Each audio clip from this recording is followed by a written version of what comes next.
अब तीसरे श्लोक में भागवत के स्वरूप को बताया है वेद व्यास जी महाराज ने कि ये भागवत है क्या आखिर। निगम कल्प तरोर गलितम फलम सुख मुखाद मृतद्रव संयुतम पिबत भागवतम रसमालयम मुहुरहो रसिका भुवि भावुका। निगम कहते हैं वेदों को। श्रीमद् भागवत वेद रूपी कल्प वृक्ष का पका पकाया फल है सज्जनों। किसी ने कहा कि वृक्ष से उपमा दी गई वेद की, भाई वृक्ष तो जड़ होता है। तो वेद व्यास जी कहते हैं कि साधारण वृक्ष से नहीं, कल्प वृक्ष से उपमा दे रहे हैं। कल्प वृक्ष किसे कहते हैं? कल्प वृक्ष के नीचे बैठ करके जिस वस्तु का आप चिंतन करोगे प्राप्त हो जाएगी, उसी प्रकार हमारे वेद हैं।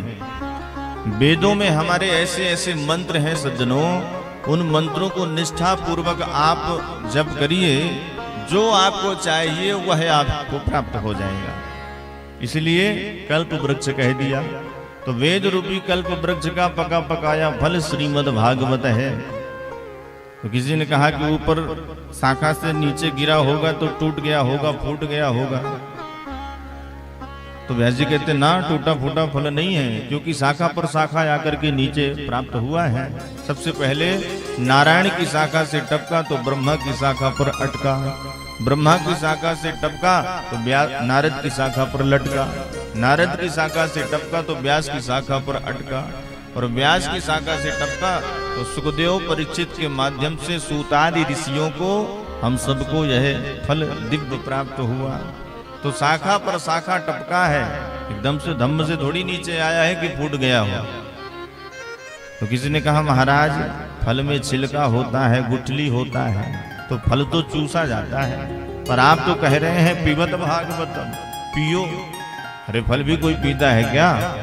आम के फल को चूसते हैं। तो व्यास जी महाराज कहते देखो भाई, जिस फल में गुठली छिलका होते हैं उसे चूसा जाता है। अब इसमें ना छिलका है ना गुठली है, रस ही रस भरा पड़ा हुआ है, कृष्ण रस ही है। तो बढ़िया चकाचक कान के दोना संभालो और पियो। आज कोई वस्तु है ही नहीं इसमें, रस ही रस भरा हुआ है, तो पियो बढ़िया चकाचक आनंद पूर्वक। तो किसी किसी पिला रहे महाराज।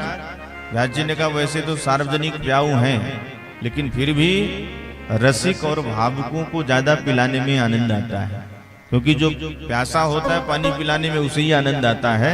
इसलिए रसिको भावुको आओ कान के दोना संभालो और चकाचक भगवान की कथा पियो। तो श्रीमद् भागवत की कथा रसमयी है, कृष्ण रस ही भरा हुआ है, बड़ा सुंदर है, मीठा है, इसलिए आनंद पूर्वक इसको पीना चाहिए।